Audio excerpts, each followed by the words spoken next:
Men, a lot of y'all gonna end up single and alone at the end of your life too.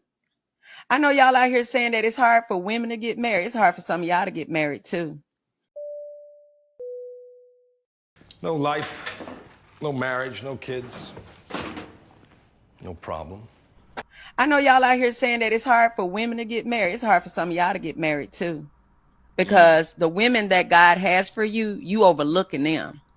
You keep shooting your shot at women that don't even want you because you ain't got everything you supposed to have together. I'm going to say it because y'all don't really understand. Y'all try to say women going to end up lonely. A lot of you men are going to die single and alone because you will not let God work on your heart. You won't level up. The type of women you want, you don't even have the emotional intelligence to deal with them, the relational intelligence. You don't have the integrity. You don't have the leadership, and you shooting for that woman. But y'all won't talk about the ones that you shot for and they let you down and they told you no, thank you. Generally speaking, I would say that this argument, of course, is disingenuous because we all know that in the end, she really doesn't care if men are alone. She's essentially just shaming men. But in the same vein, the interaction between a man and a woman is part of life, and it's something that even if we're conditioning ourselves to shy away from, we should realize, especially in our younger years, that it's extremely important as a part of just having a fulfilling life. As a man, you sooner or later should find yourself in the company of a woman that cares about you or feigns caring about you so much that it seems like she actually does. But that's very difficult in this environment because, well, so many young ladies are just, well, so cynical. Hey, girlfriend. Okay, so this is exactly why you don't form emotional relationships with men. This is exactly why you don't tell them everything. This is exactly why you don't get attached. Because a man can only emotionally abuse you if you give him emotional access to begin with. Men are not built for emotional reciprocity. They are not that deep. How exactly do you think it all ends? A parade? A golden watch? A shining Jimmy McNulty Day moment? One of the phrases that we often hear in this space is dying alone. But as men, we can do the math on that. We know that we're going to reach 65, 70 and our knees aren't going to work very well. And we're going to have a certain amount of money in the bank in order to have a dignified way of retiring. I don't know if many young women are doing the same math on that. And so when you hear the conversation between Lester and McNulty, Lester Freeman is simply telling him that there has to be more to your existence than I want to get payback or I want to get fulfillment from this thing, which many ladies are doing on the internet, of just hating men. Because at the end of all of it, you got to have something there. They perform. They pretend emotional connections to get what they want. And once you locked in, twin, they flip it. Suddenly you're cooking, you're cleaning, having schmecks with him, taking care of him, being his therapist, being his mama, and now you're emotionally enslaved. That is exactly why I say when you deal with men, make it transactional completely. Keep it surface level. Keep it at their level. Rich, tall, fat, small, big, short, black, white. Men are not built for emotional reciprocity. They're literally only connected externally. So when you detach emotionally, they don't have any power over you. None whatsoever. So this young lady appears to have figured out relationships in a way that men and women haven't figured out things for hundreds of thousands of years. But I don't believe she's thinking at all about what is the end goal of her life. Is it to fly around the world and eat different foods? Is it to have different one-night stands with different men? Is it a series of successive relationships until you meet Mr. Wonderful? Because if all of these women are waiting for this 10 out of 10 guy to commit to them at some point in their lives, they're just not being honest about, one, the way life works, or two, the way love works. What pisses me off is the discourse around how women only go for the top 15% of men. Like, am I supposed to be going for the fat loser who doesn't have a job and lives at home? Am I supposed to be attracted to that? Obviously, I'm going to be attracted to the guy who's ambitious, the guy who's manly, the guy who takes care of himself and his health and works out, the guy who's tall, the guy who's going to give my kids good genetics. Why on earth would I be attracted to the fat loser? The job will not save you, Jimmy. It won't make you whole. It won't fill your ass up. There are many people that would refer to this kind of content as contributing to the gender war, and if you think that, so be it. But what's important to remember is that inside of this back and forth is that we have to understand what we're looking for at the end of all of this. I don't know. A good case. Ends.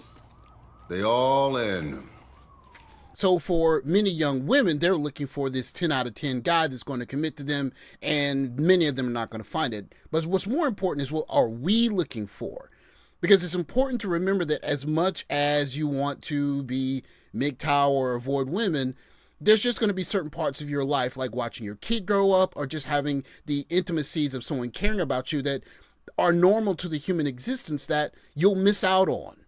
Of course, we understand that more to a more articulate position, because we can consider what we want and make measures like getting a passport and go overseas so that we can find something that's approximately close to that. But many young ladies are going to miss the entire boat because they're trying to hit a home run off of Roger Clemens fresh out of the bullpen. Why on earth would I be attracted to the fat loser? Or any loser for that matter. Even an average guy. Like, why, if I could pick the best of the best, why would I be attracted to the mid-tier?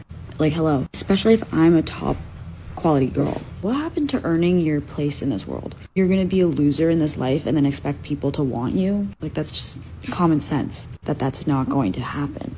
Like, if I was fat and ugly, I would not be surprised that men are not going for me and instead they want the girls who are fit and beautiful.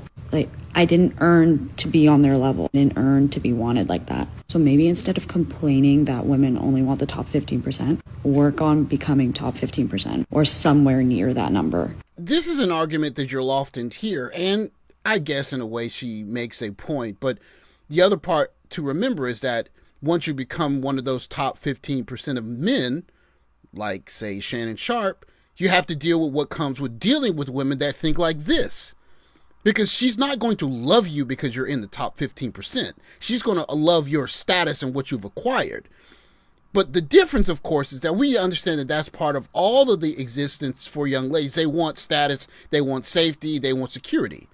But if you are looking specifically at guys that have that, and you say, I can't love a guy if he doesn't have that, then you're just playing the love game a different way. And what you're really missing out on is the human interaction that makes us human. It's not that your wife doesn't want to have sex, it's that she doesn't want to have sex with you. In this case, it is Jimmy McNulty who's getting, I guess you could say, scolded or taught by, if you will, Lester Freeman, about how just working your job, just throwing yourself into your work is not going to make you whole.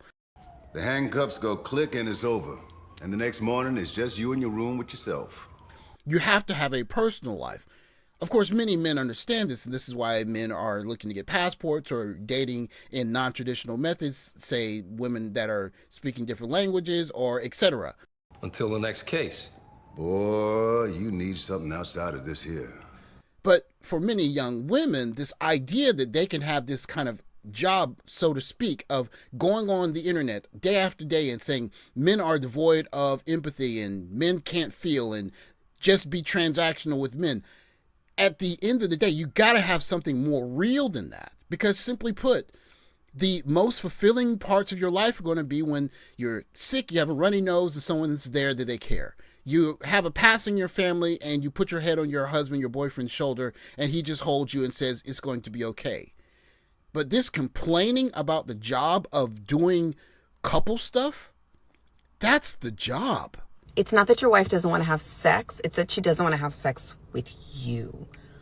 Hearing mommy all day, cooking the meals, cleaning up, crumbs, making your food, making sure the dentist appointments get made and your doctor's appointment. And at the end of the day, she does dinner, bath time, bedtime. And then you keep walking behind her, slapping her ass. And then, you know, she finally is doom scrolling on Instagram or TikTok, disassociating. And you put your little nub against her ass and ask if she wants to get down. No. The job will not save you, Jimmy. That's the job of being a wife.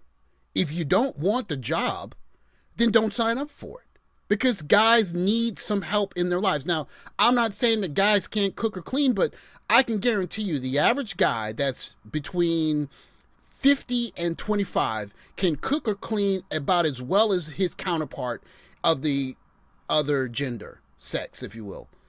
Our grandmothers were making biscuits from scratch with wood ovens, and our mothers were making pot roast and 3-4 course meals for Sunday dinner. A lot of young ladies today don't know 5 recipes from scratch. So this idea that this cooking and cleaning is some sort of slavery in this modern 2025 is almost laughable, but still, all of the modern amenities being the case, that is the job. If you don't want the job, then stop complaining about guys going somewhere where they can find someone who wants the job. See her as a woman, not just as your wife, not just as the mother of your children, as a woman. Treat her as such. And then, yeah, sex sounds like a good idea. But until then, there's some lotion in the cabinet. I'll see you in the morning. If you want me to be a freak, you put those babies in the sheets.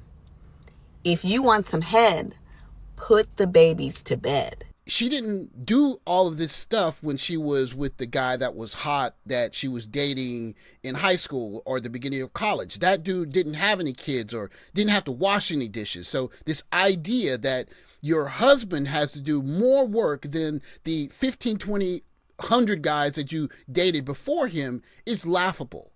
Simply because he has more invested. But still, the question simply boils down to, if you don't want the job, then stop bleeping complaining and just do you. Because you have 2 choices. Either you accept the job for what it is or don't accept it for what it is and live with the consequences either way. A life. A life, Jimmy. You know what that is? It's the shit that happens while you're waiting for moments that never come. Salute to Zoom to Thailand. He put this post up earlier today, and it struck me because it was a really cute, intimate moment between him and his woman, Elle. And you can see that it's the kind of moment that you can't put a price on. Many of the young ladies on the internet saying that men aren't capable of love, men can't do empathy, that you should be materialistic and you should just try to deal with interactions with men so that you could just suck resources out of them without having any emotional connection, or even the idea that once you have a relationship that doing things for that man to make him smile is some kind of slavery or some kind of oppression. Many of the young ladies that are thinking that are going to lose out on these kinds of just wonderful, fulfilling interactions.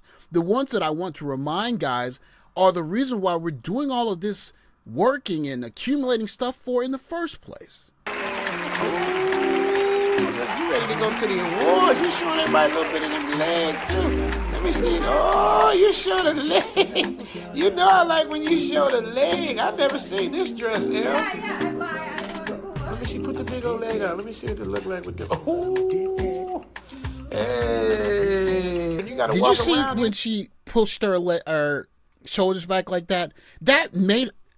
Those are the types of interactions I'm talking about. You can't put a price tag on that. So she bought this dress apparently for $30, and Zoom to Thailand, Richie Mack, is essentially telling his woman that she looks beautiful in the dress. And she enjoyed the compliment. How much did that cost? Did he have to have a Ferrari to do that? Did he have to have a yacht to do that? Did he have to be 6 feet tall with a 6-pack to do that? No, he did not. Did he have to take her to an expensive restaurant? He did not. But these are the interactions I'm talking about that a generation of young women are going to lose out on because they're focused on trying to get some measurable things that they think are going to make everything okay instead of the simple things in life that make us happy. Hey. You gotta walk around, you gotta spin around, you gotta let us know what's going on. Hey, there you go, do the walk, walk it out, eh? Walk that out. Yeah. Look at that smile. When I talk to guys about Passport Bros or whatever, it's the small moments that you're going to get to share with a young lady. Maybe in America, they're hyper obsessed with how tall you are, how much money you make, how good you are in bed, whatever, what car you drive. But there are going to be some ladies overseas that they're going to care about some of that stuff too, but not as much. And they're not going to greet you with this overall negative feeling that men are bad and you're here to suck my positive energy and I'm going to ration how much niceness I give to you because I inherently believe that men are bad. I mean, that's reason enough to go overseas all by itself. A life. A life, Jimmy. You know what that is? It's the shit that happens while you're waiting for moments that never come. One of the reasons why I'm a big proponent of this space is because as dating has become more hostile, especially to young men who haven't acquired resources yet, and they're just looking around and they're seeing all of these women essentially say that men are bad, men are evil, men have no good traits, we're oppressed, and I don't want to give up my energy to any of these oppressive men unless they're 6 feet tall and they're rich and blah, blah, blah, blah. It's very difficult to try and find your way in that environment. And so when the 19-year-old, 20-year-old guys find their way here, it can be understood that they're lost and they don't necessarily know what they should be looking for. I get a question though. Go ahead. Okay, because I told my dad I'm MGTOW. So anyway, I told him what's that, and then he doesn't know what it is. So I told him, and then because my dad was trying to encourage me, oh, won't you go get that girl's phone number? Like try to ask out women, and I'm like too scared to. Okay. I mean, are you scared? You're scared of rejection, obviously. But the thing is, okay. Hold on, because I'm a MGTOW too. Okay, so I've been a MGTOW since 2012, so I know what you're talking about, right? Okay. So the thing is, are you scared to talk to her because of being rejected, or you just don't want the problems that will come with it? Which one is it? It's just it's both really, but just the problems that come along with it. Because I remember I didn't do my homework one time, and my dad told me if you grow up to be a bum, you're gonna hear some squeaking upstairs while you sitting on the couch eating an ice cream bar playing a video game. You know, he's basically saying talking about being a cuck. You know, certain men are cucks. This is a very important point that they're about to make here, because in the society that has been created, essentially, it is a society where women can do whatever they want. If they feel aggrieved or they're not happy in their bedroom, you heard the young lady basically say, you need to put the children to bed if you want some whatever. You need to do whatever if you want. But there is a guy that all he has to do is look at her, blink 2 times, wag a finger, and he's going to get 20 times the action, the energy, the effort that she would have given to her husband. So you're going to hear that this is basically a society that makes men into that C word. He was just trying to tell me how it is. So right after that, like I lost interest in women. We were just talking about this on Dr. T's, right? Okay. In other words, what's going on, especially with Western women, it's not fun to date anymore. It's not fun to talk to women anymore. It's not fun to socialize with them anymore. And a lot of guys, just like this brother's giving up. Okay, it's not worth your time or effort. Hey, bro. You know, Tom Brady got cucked. If you live your life, I've been married 30-some years. If you live your life for fear of being cucked, yeah. This is the cuck. This is the cuck multiverse right now. Yeah, it is. You know, this whole setup is for men to be cucked. Oh yeah. The whole point of making women independent and giving them the ability to abort and all that. Most of the abortions, at least half of most of the abortions, are aborting children from one man when she with some other man. That's what half of most of the abortions are. Which most guys, rather than her bring home a strange baby, go get rid of it. No, I mean, I just find it ironic that, you know, you'd be fearful of being cucked in a cuck world. I don't think he's afraid. I don't think the thing is I am afraid of being a cuck.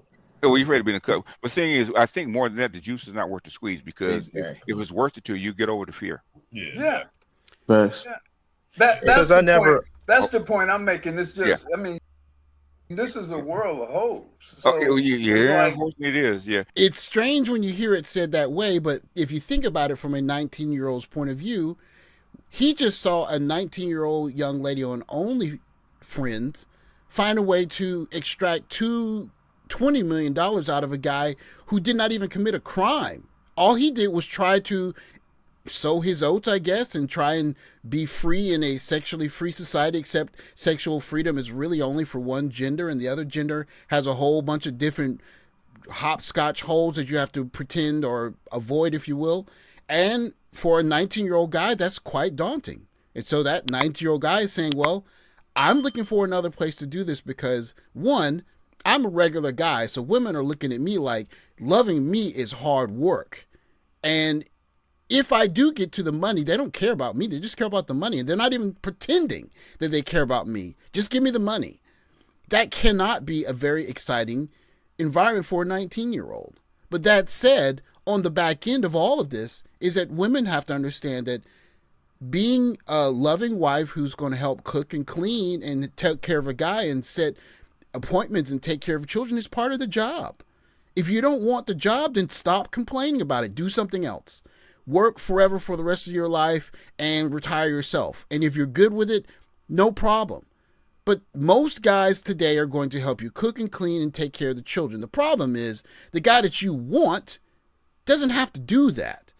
So don't make that the other men's problem, because there are more than enough men, more than half of men, that will help cook, clean, watch children, all of that stuff, if you have a regular sex life and you pretend that you care about him enough that he can believe it.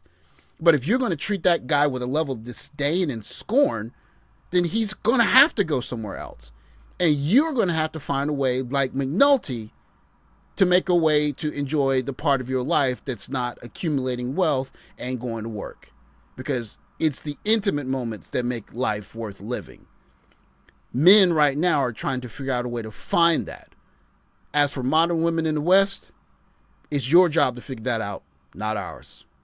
Thanks for watching. Like, subscribe, comment below. Catch you next video. Take care, guys.